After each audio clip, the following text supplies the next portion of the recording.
Cincinnati Bengals taking on the Seattle Seahawks. We'll talk about this coming up next on the Wincinnati podcast. It's an exciting time to be a Bengals fan.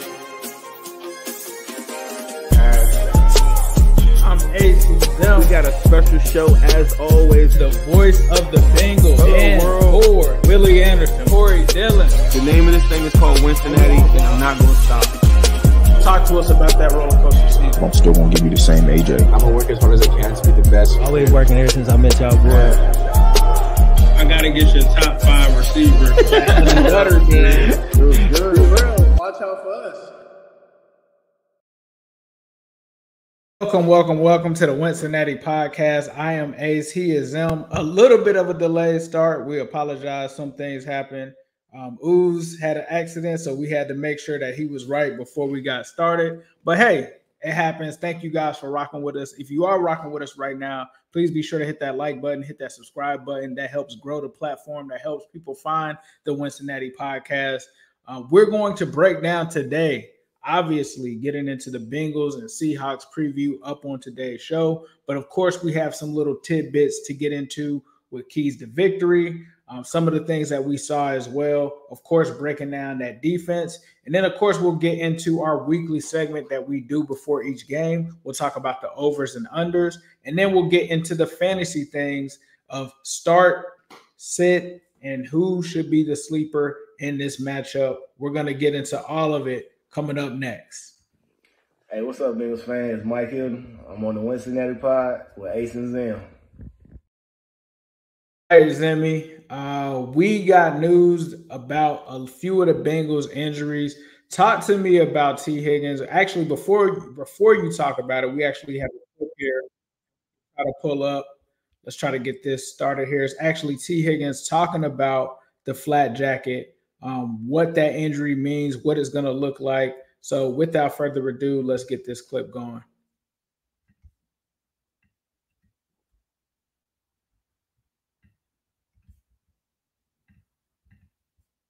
Man, it was just, I just want to go out there and just move around without it and see what I can do. Do you think if you play without it? Sure, yeah. DK weighed in on the matchup that's coming tomorrow and Witherspoon. Weigh in on what you think you're going to see from the two of them, or possibly yourself playing in that. Guys over there, had a great game. Great cornerback. It's gonna be a good matchup for sure. Between those guys, and looking forward to it. So y'all not getting those stories out of me. I'm good at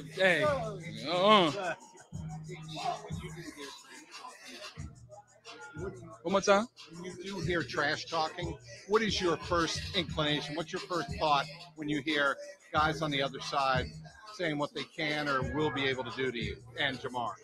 I'm not a trash talker, so it's just, in one ear, out the other. But that just speaks for the type of confidence they have, you know what I'm saying?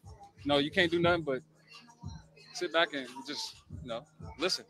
Jamar was saying that it's good for the game. It's part of it's definitely part of the game, you know what I'm saying? Even when we out there, guys talk trash, and it's part of the game, but, I personally never trash talk when I was younger, and I still don't. So, this is what it is. Let your performance do the talking. Yes, sir. So that was T. Higgins giving his thoughts.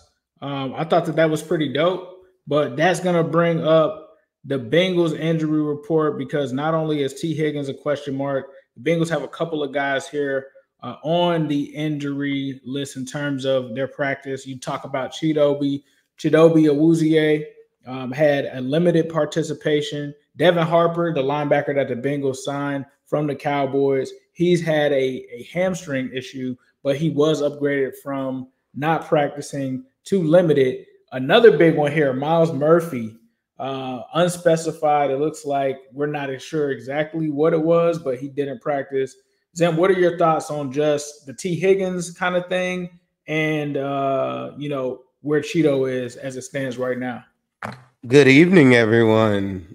I think right now to see T. Higgins currently right now saying he's going to power through it, said that it's just going to sting a little bit, as he put it. And seeing him encouraged to be out there, I think is really, really important. It's a big matchup. I think this is like a matchup around the country that most people are going to see. This is two really good offenses when they're on. When the Bengals are on, you know, the Seahawks are averaging 26 points a game. So I'm really excited about that. And they need Awuzie, him being out there in his uniform, fully, you know, helmet and everything like that. They need it because the Seahawks have 3 legit wide receivers that can give people's fit. So seeing both of those two guys out there, regardless if T is maybe not 100%, is a plus for me.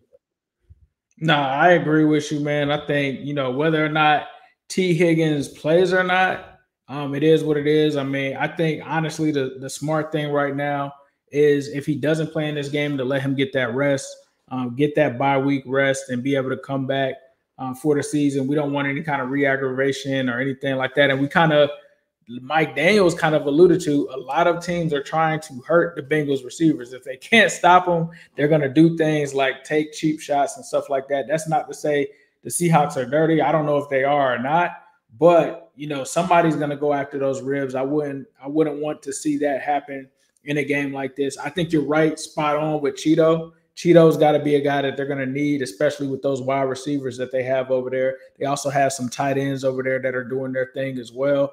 So, you know, this injury report, the biggest thing to me, though, that I'm monitoring is the Myles Murphy thing, because I'm wondering where that happened with him just popping up out of nowhere. We're also going to need people on the offensive line or to go against that offensive line of the Seahawks. So very interesting to see that. But let's get into some of the things on offense. You talked about and posted Joey B, the Jordan cleats.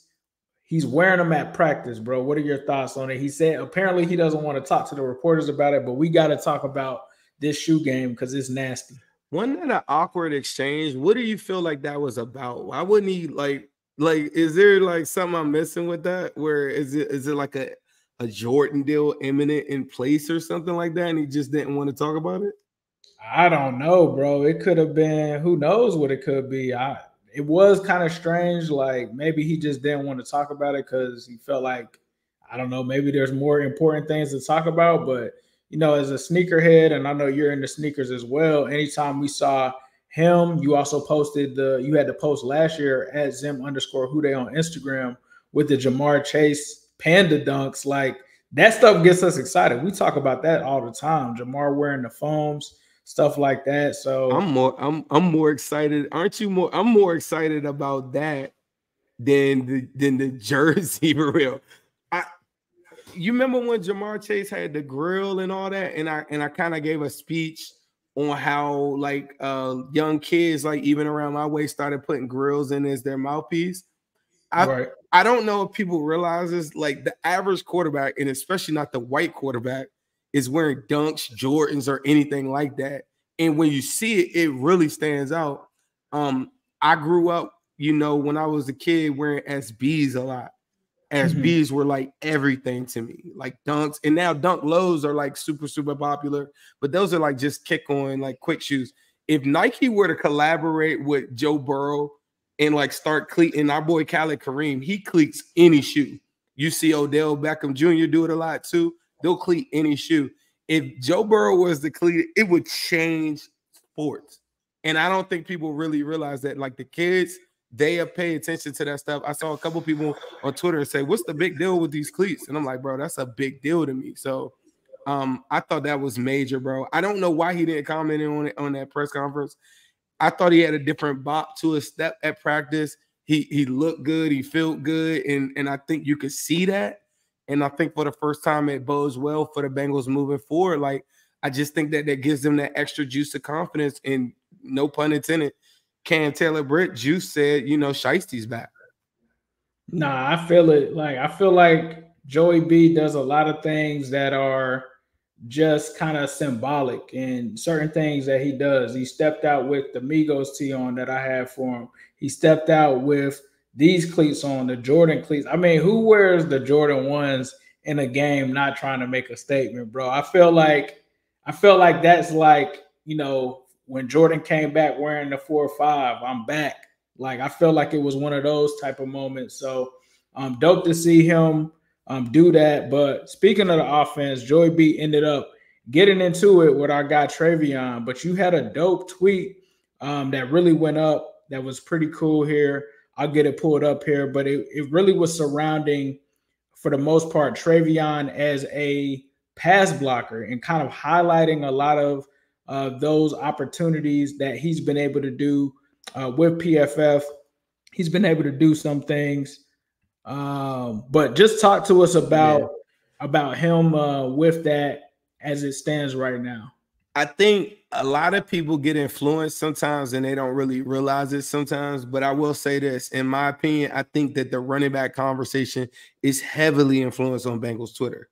So I've heard people say this recently, like they have way more followers than me, that are talking about this running back 2 conversation.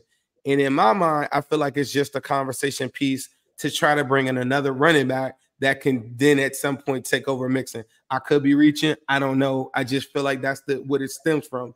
Because in the summertime, it was all about pass blocking. Did y'all know that Treyveon Williams, like now that pass blocking, like my first point is this. I don't believe that Joe Mixon is an elite pass blocker, but I don't care. He's a running back. Like that's a whole nother conversation in itself.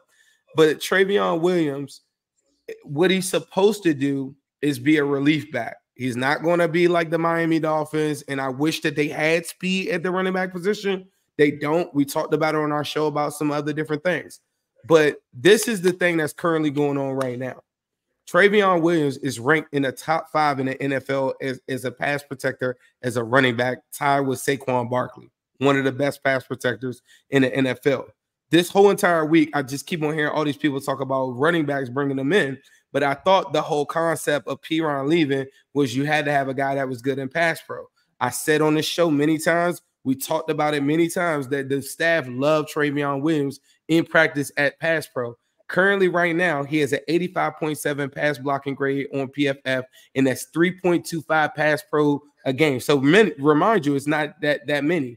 Samaje Perine had a 72.7 pass blocking grade at 3.05 pass pro reps per game.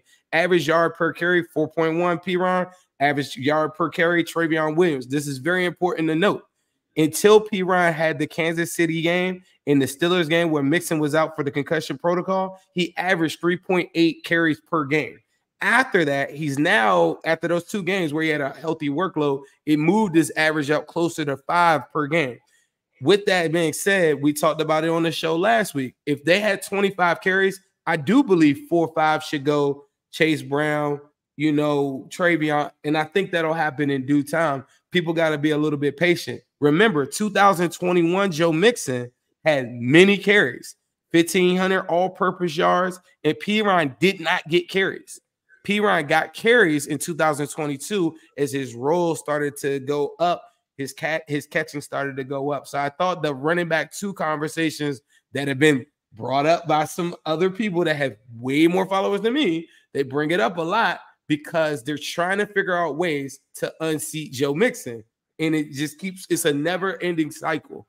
But they talked about pass pro all summer. I'm very surprised that none of them are talking about pass pro now. Yeah, for sure. I think he's done an admirable job in pass protection. I think a lot of things that's kind of going under the radar. I mentioned it last show is Joe Mixon's been better in pass protection this season as well. That's going to bring us into getting into this Bengals and Seahawks preview. We're going to start on the offensive side of the ball. So we kind of talked about Treyveon.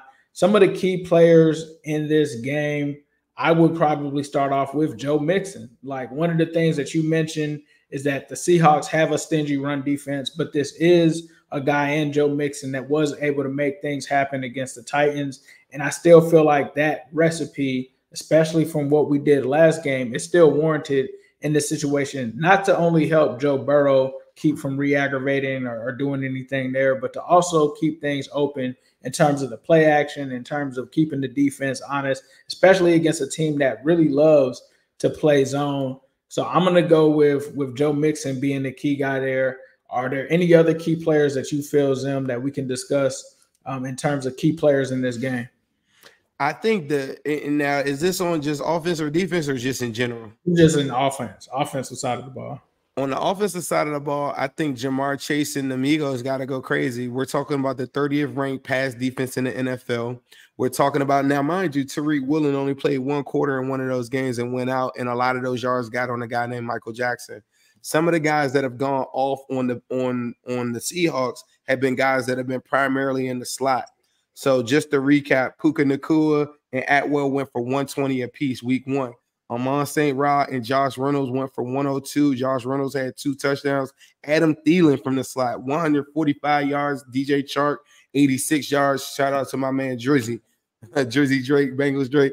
He gave me a lot of that info on that. And a lot of guys did a lot of work from the slot. So I just really think that the slot matchup has to be really, really important, has to hit home, has to cook for the Bengals.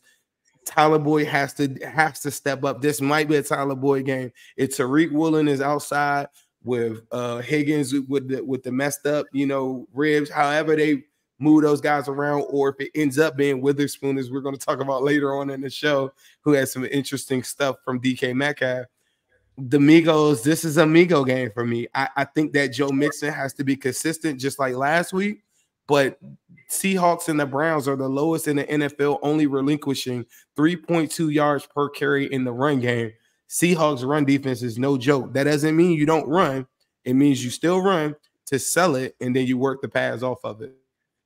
I'm with you on the Amigos. This definitely has to be Amigos game. I mean, obviously they have the corners. We have the Amigos, and that's where it really starts with the Bengals. We saw Jamar Chase get involved for the most part all of last week, but let's add the fourth Migo in there. You know how the Migos had the fourth Migo, whether it was Awuzie or Young Boy, whichever one you consider that, it's going to be T.I. T.I. is that fourth Migo, and I think T.I. can continue to do some things, and maybe even Yoshi, friend of the show. We saw him get some opportunities last week. I think if you mix him in as well, it just gives them so many opportunities to really stretch this defense out, because they're going to key on Jamar Chase. We know that, right? He just went out there and had 19 targets last week. So, of course, they're going to try to slow him down. That is going to open the other guys up. That's going to open up also Tyler Boyd. So in the event that T. Higgins doesn't play, that's going to give other opportunities for other guys. I think another key, and you let me know how you feel about this, the offensive line. Boye Mafe for the Seahawks is having a pretty solid season. They're coming off of a game before they went into the bye where they had 11 sacks. Now, the Giants line is bad. The Giants line is bad, but still 11 sacks is 11 sacks. 11 sacks. Did you watch any of that game, though? It's a shame if you're a Giants fan. Now, somebody listening to this right now say, oh, my God, Seahawks had 11 sacks. I'm going to tell you, if you're a Giants fan, I would be boycotting the team right now. They flat out just gave up on Dayball late in that game.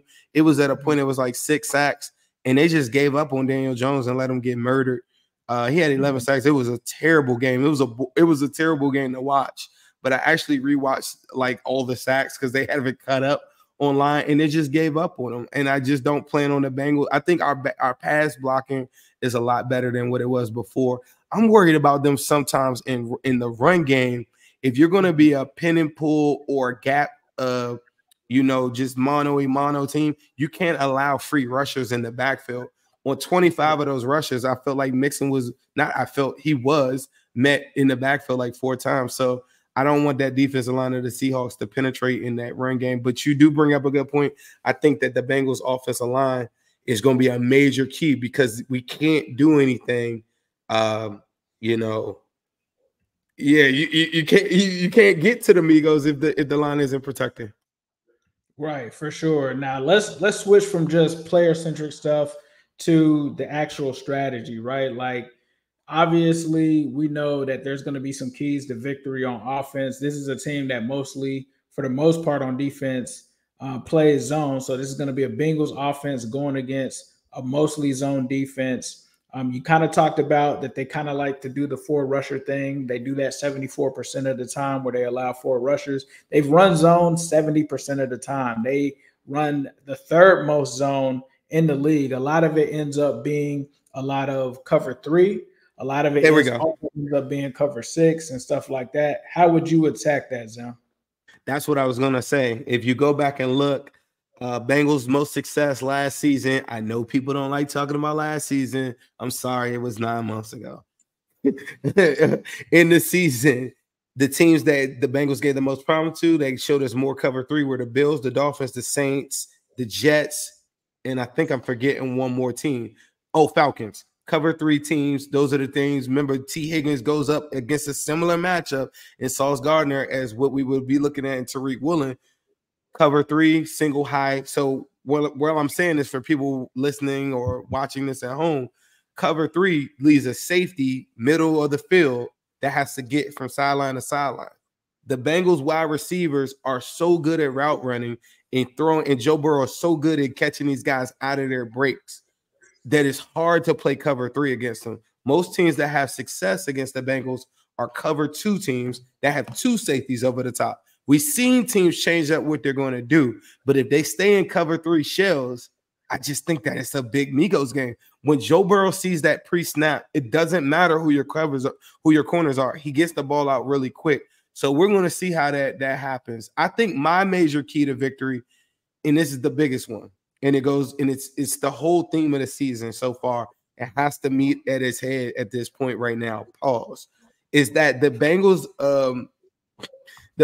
run defense has to be stout against Kenneth Walker. Kenneth Walker currently right now is one of the most elusive running backs in football, has 9 broken tackles, I believe, through the first 5 games of the season. He's averaging 4-point-something yards a carry. Charbonnet's averaging 5 yards a carry. They're a potent running attack and one of the best in the NFL, along with their passing game, averaging over 26 points a game. The Bengals have to stop Kenneth Walker. They have to tackle him. All that Nick Scott crazy psycho man, I'm trying to knock you out your shoes stuff. This is a wrap 'em up game, tackle game. If they do that, then it puts the Seattle Seahawks in long distance on second down, which plays into what we want to do. If they're having success running on first down, we're not going to get the opportunities to score, and it's going to be a long day. No, for sure. Another thing that we want to get into is there's been a lot of talk about Jamar Chase and the corner over there, Witherspoon, and this was all fueled for the most part by DK Metcalf, who doesn't have anything to do with this, but has pretty much caused a little bit of a tizzy. Jamar Chase ended up retweeting it on his Twitter. So before we get to the defensive side of the ball, I want to try to get this video going real quick. Jamar is so funny, bro. Like he's one of the funniest players that we've had since Ocho Cinco. I hope everybody just pays attention to like he's a funny dude. They asked him at one point, is this the clip where he's going to talk about like, yeah, one dude is short and one dude is tall? It could be. I'm not sure. This is the one that has sent over. Hold on here. Oh my God. And this dude is comedy if you really pay attention to what he's saying. All right, we got that going. Here we go.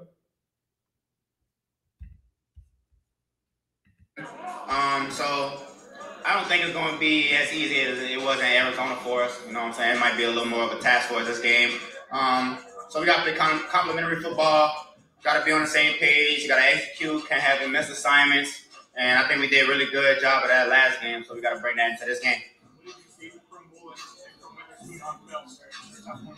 Yeah, one's shorter, one's taller, one's more handsy. One's not as more handsy. They both play different roles in it. One's super fast, one's just like smooth. But you know, they're both decent corners. You know, they're not horrible. The defense is good, so you know, gotta give props. So they're not horrible. Hey, look. This is what the media does. This is why y'all rocking with Wincinnati. I could have cut that down where he doesn't give any of the compliments, but saying that one of the corners, one of them's tall, one of them's short. I mean, it's not gonna be as easy as it was in Arizona. I mean, they're decent corners. My man said, yeah, I mean, they're not horrible. Like, bro, that is the soundbite right there. And I'm pretty sure somebody's going to take just that part and say, yeah, they're not horrible. And that's now bulletin board for them. That's why I gave the expanded clip so you can, like, hear he is kind of complimentary. But that dude is so funny to me. He is. Let's talk about Joe Burrow. He's coming off of winning the FedEx Air and Ground Player of the Week. as well as Jamar Chase winning the AFC Offensive Player of the Week. So the Bengals are coming out with their biggest two guys on offense, coming off of huge performances. Obviously, these guys are going to be big parts in this game. But what were your thoughts just on Joey B winning that FedEx Air Player of the Week after the 36 of 46, 317, 3 TDs, and the 108.1 rating? He does that all the time, bro. He been on that all 2021, 2022. It is what it is. I like celebrating anything that we do. I mean, did you have like another candidate or anybody that you thought throughout, this past week? I thought DJ Moore had a really good game. I don't really know. Yeah, DJ Moore balled out. DJ Moore. I'm trying to think of who else. Who else? There was another quarterback that balled out. It probably was Fields, right? Fields had a good game for sure. Fields did his thing too. I don't know. It's shiesty, bro. Like, it's shiesty. Nah, for sure. But let's switch gears to examining our defense against this Seattle offense. So the Bengals defense going against these players that they have over here. Who are some of the key players that you're kind of looking at from their end? Is it a Tariq Woolen? Is it a Jamal Adams? Is it a Boye Mafe? Who are some of those guys that you're kind of all right, I'm sorry. who are some of those guys that you're thinking on the offensive side of the ball that the Bengals defense needs to actually concentrate on? I think the Kenneth Walker one that I was saying, I probably jumped the gun on it, but Kenneth Walker, bro, like if they can't stop him, we got a shootout. I'm telling y'all right now. This game. What about Charbonnet though? Because I've heard a lot of Seahawks fans really talk about, like, I know a lot of people talk about Kenneth Walker, and obviously Charbonnet was a guy that a lot of people thought the Bengals gave some looks at through this process. He's more of like a bigger back. He's kind of more of like a Derrick Henry mode. How do you feel about Charbonnet? Because I think he could also be a threat because not only have we been hurt by the main running back, like you talk about the Tajay Spears, like we've kind of had issues stopping both running backs instead of just the main one. Right. We had trouble. I don't even know the dude's name. The other Cardinals running back that got that touchdown. I don't even remember bro name. But Charbonnet, like I said, his average per carry is 5 yards a carry. He's dangerous. And I'm gonna tell you one thing about him too. He's really good in pass pro. I thought Charbonnet and Roschon Johnson would have been the perfect compliments to Joe Mixon. And probably it eventually been like the lead back, maybe next year or the year after. So it's kind of sucks to watch these guys like on other teams and you're like, man, I know that they could have helped us. But yeah, I mean, the rushing attack as a whole, bro, to me, that is the biggest key of the game. I don't care what happens in this game. If they don't stop the Seahawks. Care about the receivers? You don't care about the receivers they got? But this is what I was going to say. If they don't stop the run, it's going to set it up where y'all thought that they were cooking when we played the Ravens or like any of the other games where they started doing all the play action, like in the Titans game. Remember how the play action started hitting off of the run game? You think that that's something. Imagine running play action off of that and you got DK Metcalf one-on-one because you couldn't stop the run. So now you got safeties coming in for run support. Now you got DK Metcalf, JSN, and Tyler Lockett running free one-on-one matchups against whoever. You have to stop the run in this game. It's got to be a thing. And the Bengals got to jump out on them boys like kind of early and forced in the pass, bro. Pete Carroll's not going to just throw. He wants to run. Yeah, I think they are a balanced team. When you look at some of the personnel data on them, they run 54% of the time. That's actually the 24th lowest in the NFL. So you would think with those three receivers that they will run a lot more, but they actually utilize their tight ends a lot in the 12 and the 13 packages, which they actually run a higher percentage of. They are 29% when it comes to 12, which is fifth highest in the NFL. It's second in EPA. And then on 13, they're running a top 5 percentage rank there with a 6 EPA there. So a team that really likes to do a lot of shotgun, similar to the Bengals. They do have some under center. It looks like about 31%. They don't really motion as much. You might see some motions from this offense, but from the run, game perspective, like Zim is talking about with Kenneth Walker, they're a zone run team. It's 80% of their runs are zone runs. The big interesting thing, though, is Geno Smith. We kind of talked about him. We talked about he didn't write back and all of that. He has been a wizard against the zone defense. That's something that he's extremely versed in, and obviously it makes sense because he's been a veteran. Right. But also he struggles against man, so that could be something there. But Geno Smith, I think, is a guy that they need to rattle. How do you feel about Geno? Because we kind of talked about the running backs, the receivers. He's the guy that kind of replaced Russell Wilson and gave them stability at the quarterback position. They didn't go and draft a guy, so clearly they think Geno is the guy. Do you think the Bengals defense, how can they really rattle somebody like Geno? The way to rattle Geno is to get him in a Ludini type game. And the same thing that we did to Tom Brady, same thing we did to Pat Mahomes, same thing you do to any of these dudes. You make them pass when they don't really want to, and you got to make them show their hand. If the playbook is wide open for Geno Smith, I'm going to tell you a person that's got a little something, a point to prove to Geno Smith, and y'all probably not even thinking about this. Joe Burrow said this one time at a press conference. He said that every single year I should be leading the National Football League in completion percentage. Do you know who led the completion percentage rankings or whatever for the 2022 season? Geno Smith. Joe Burrow wants to go and cook. I'm telling y'all right now, and he wants to be efficient. He's that type of person. I know exactly how he thinks. He looks at Geno Smith and says that's my completion percentage. Like, I need to have the highest one, and he's looking to cook.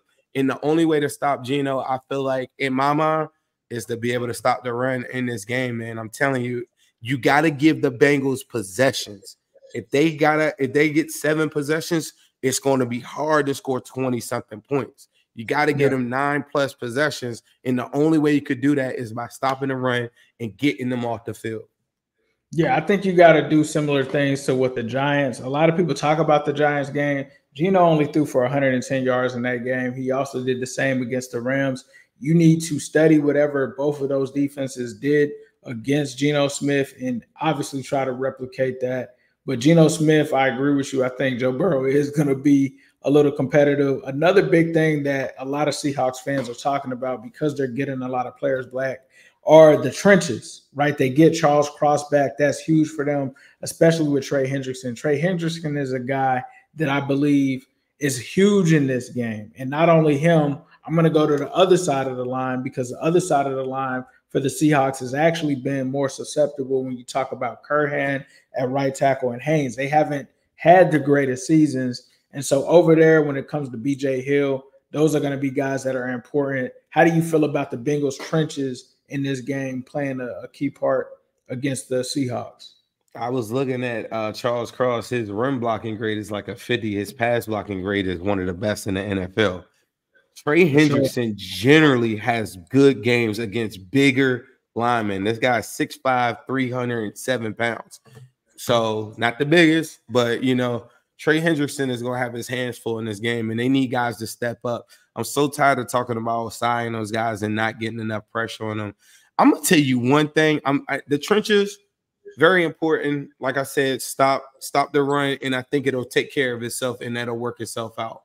But I'm going to tell you the one that's a must-see TV. Cam Taylor-Britt versus DK Metcalf. I feel like that is a matchup like get your popcorn. Cam Taylor-Britt is a physical cornerback that does not shy away from like matchups like that. DK Metcalf is probably the biggest wide receiver in the National Football League right now. Like, that's a top 10, top 15 wide receiver, and you're going up against this guy, Cam Taylor-Britt, that is known for punching guys at the line of scrimmage. It might be a little scuffle. It might be some fireworks in this game. This is a game, if I wasn't a Bengals fan and I didn't have a dog in the fight, I would really look forward to this game. These are two offenses. When they're on, they can put up points in a hurry. In these matchups with the cornerback, our cornerbacks versus their wide receivers, you know what I'm saying? Like, this is must-see TV to me. I'm going with the DJ Turner one, bro. I think DJ Turner on Lockett is going to be another, like you said, I think CTB, that's going to be whether it's going to be seatbelt season or not, that's going to be fire. Awuzie.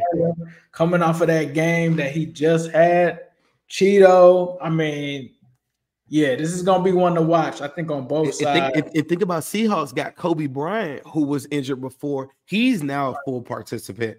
So that's a Bearcat. You got Bearcat fans in here that's interested in seeing Kobe Bryant. That's a guy that they wanted to draft to the Bengals. Bro, these are two cornerback groups. And then you talk about Dax Hill getting matched up with Noah Fant. This is like the possibility of Jordan Battle playing more snaps this week. I mean, Lou did talk a little bit about that the rookies could play. So somebody said who on JSN? Who on JSN? I think you probably could do a mix of. You probably could put if Chido plays, you could probably put DJ Turner on him, right? But I probably put Chido on him because he's not as fast as a Tyler Lockett, right? So I would probably put Chido on him. I probably put Chido. I lean more towards DJ Turner on JSN, Awuzie on Lockett. I feel like Lockett is fast. He's got that shiftiness to him. But it's going to be interesting who follows to the. I'm going to tell you where I think the matchup where we start to kill a little bit is I don't think that Witherspoon and Tariq Woolen doesn't travel to the slot. So if Jamar can catch him at the line of scrimmage on the outside and then motion inside, I think that is a major wrinkle that I don't think the Seahawks want any smoke with. And yes, they will travel Witherspoon to the slot, but I gave off the numbers on the wide receivers that gave them numbers. And all of those wide receivers got a lot of work from the inside. So if it ain't Tyler Boyd or whatever, I feel like that's our matchup. I think Tariq Woolen trying to beat him over the top is going to be tough. Like that's going to be a tough matchup. But in the slot, I think you could work some stuff off of it. Nah, for sure. Some other things that I wanted to talk about are like the keys. So let's take the players out of it. What are some of the strategies? I think personally, seeing that they struggle against man defense, I would give them as many man looks as possible, especially when it comes to them running the ball. But like you said, also think that you gotta stop the run. But what are your thoughts in terms of playing man defense or how to kind of control that pass offense from exploding in this game? To keep their pass off, their wide receivers and everything from exploding? In that check, like I feel like we got to run man. I feel like we got to get pressure on the quarterback, something like that. It got to be a little bit of everything, man. I mean, it's Ludini. It's Ludini, bro. No quarterbacks throw over 300 on the Bengals. I need to knock on wood. And the only time that happened was the AFC Championship game. That's the only time. So to me, I get it. But the only way that they are able to do that is if they run. And if the Bengals can stop the run, Ludini on second and third, he's going to throw so many different looks at him. Gino's a guy that's seen a lot of different things. But our pass defense, I'm not worried about it as long as it's second and long, third and long. I'm not worried about it. If it gets second and 5, look out. For sure. I think Lou is going to cook. And speaking of cooking, we got our friends at Midwest Best Barbecue that are actually dropping a Cajun turkey starting tomorrow. So if you have not been there, you need to stop in and check out our friends at Midwest Best Barbecue.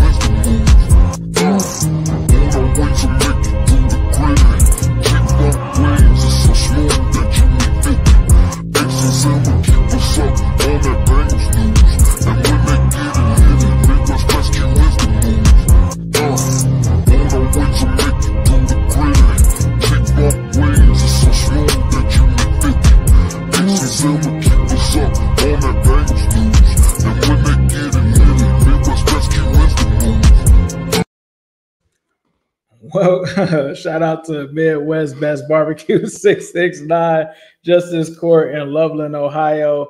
Like I said, they've got Turkeys coming out tomorrow, the Cajun spicy turkey. Check that out. They also had a new flavor drop last week, the hot honey flavor with the lemon pepper. They got some stuff cooking and brewing over there. If you're wanting to watch the Bengals game and you cannot make it down to Paycor for any reason, go and watch the game at Midwest Best Barbecue. Let them know Ace and Zim sent you. I'm pretty sure it's going to be a great time. They'll have some stuff on draft for you guys as well. So if you are wanting to drink during the game, they'll have that. And if the Bengals win, you can celebrate it with some of the ice cream that they have on tap. I know it's a little chilly, but hey, if you need something sweet for a victory, definitely be sure to check them out at Midwest Best Barbecue. So, Zim, you talked a little bit about DK Metcalf making some comments about Jamar Chase. What were your thoughts on that before we get into the over-under? I wanted to ask you, I thought that Jamar came back and said that he loves trash talking. T said in that clip that we showed, he's not the biggest fan of trash talking. I thought it was DK Metcalf sticking up for his, one of his, his teammates. But I thought he took it a different, a little far when he says, yeah, I think Spoon is going to handle that, or, something to that extent. And I'm thinking to myself, like, are you crazy? Like, don't wake up the beast. And another thing from the strategy standpoint, if everybody's out to take Jamar Chase, the thing that I keep on posing, what about Tyler Boyd and T. Higgins? Like, those are the things. Did you have a thought on DK Metcalf? Did you think that his comments towards it were too much? I think, like you said, poking a tiger, no pun intended. I don't think you want to do that, especially Jamar Chase coming off of a game where he just had 190-plus receiving yards and 3 touchdowns. I don't think you wanted to do that. I'm actually glad he did do it, though, because it's going to get Jamar Chase up for this game. We both know when Jamar Chase is motivated and somebody puts that battery in his back, good things happen. So shout out to DK Metcalf. Appreciate you for doing that, bro. Really appreciate you for doing that. We'll see what happens this week. But speaking of certain things that are going to happen this week, let's get into the over-unders. And let's kick it off with Chase. Jamar Chase, over or under 90 receiving yards in this game? That's a hard one, man. I'm gonna go with the under on the 90. I think the Seahawks are going to come in. Now, that doesn't mean that I don't think that Jamar can get 80 yards with 2 tutties either. But I think that because when they get in the red zone, it's over. But I just think that it's kind of hard to come off of a game like that and then have the defensive coordinator, they're going to now say, we got to shut this guy down. Yeah, I was going to take the over just to be different, but I think he might get like 85 and 2 touchdowns or something like that. We'll see what happens. I think that's still a great. He scores 2 tutties. I don't know what the over under. I'm guessing Vegas probably got it at 1.5 or something, or maybe just 1. But I'm not sure. I'm not sure. I'm it looks like sure taking the over. Ohio Lakers fan has him taking the over 92 yards, 2 tutties is what Ohio Lakers. I think he scores twice too. Yeah, for sure. All right, now let's flip to the Seahawks side of things. Over or under 80 rushing yards for Kenneth Walker? I'm gonna take the under here. And the reason that I'm going to take the under is because Zach Charbonnet is there too, right? I think that they could get, 100 yards, 100-plus rushing yards on this Bengals defense because we've been susceptible to the run.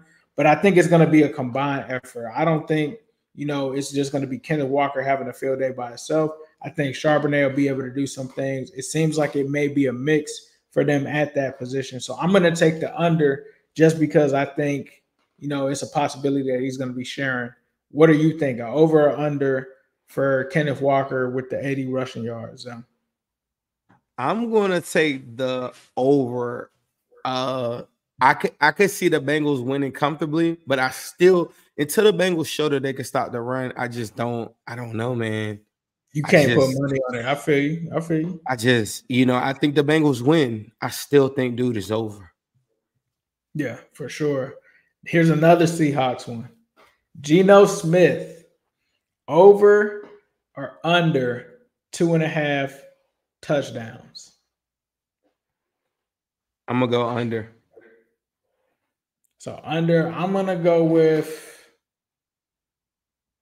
take the under too, man. I don't think that after seeing those performances and I'm not saying he's gonna have another 100-yard performance. I'm not gonna set the defense up like that, but 2.5, I don't know if I see him throwing 3 touchdowns. If it is a 3 touchdown performance, I think the way he gets that is he runs one in and maybe throws 2, like that's possibly possible.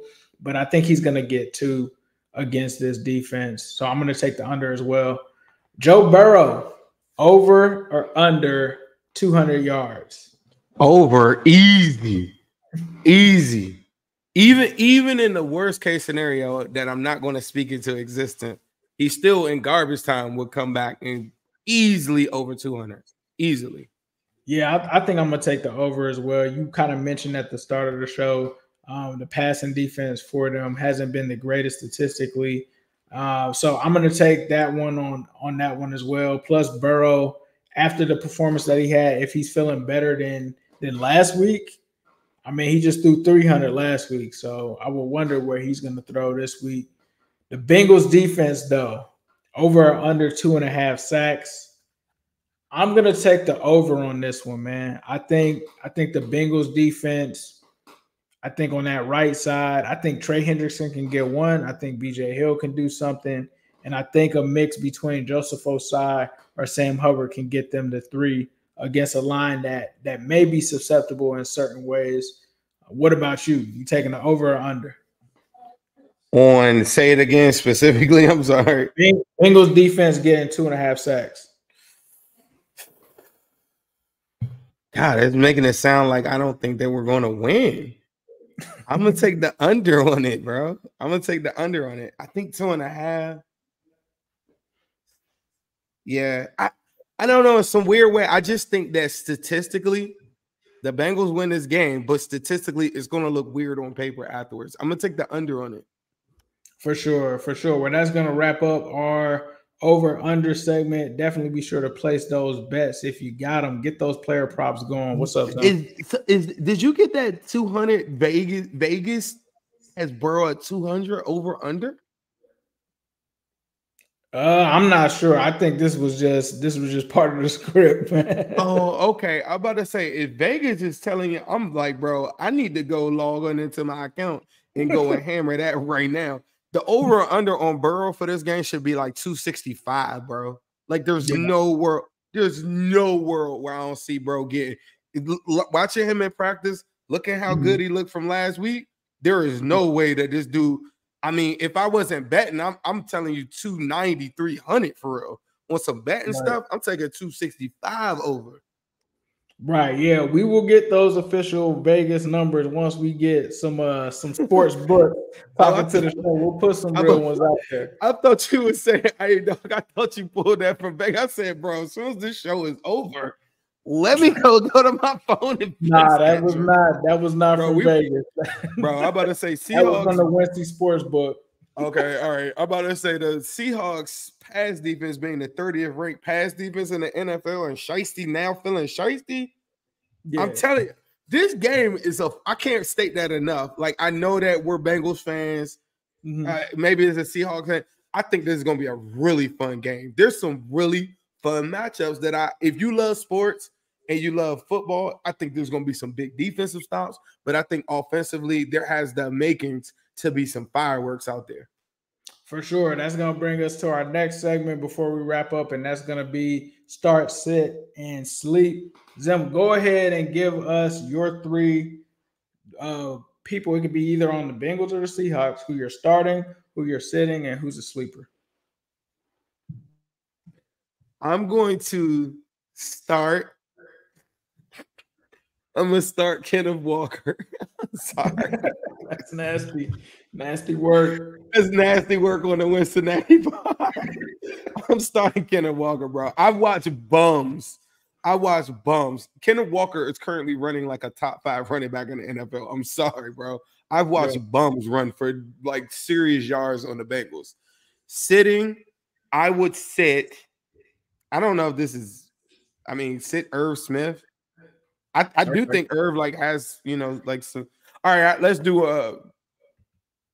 Sit Ertz, man.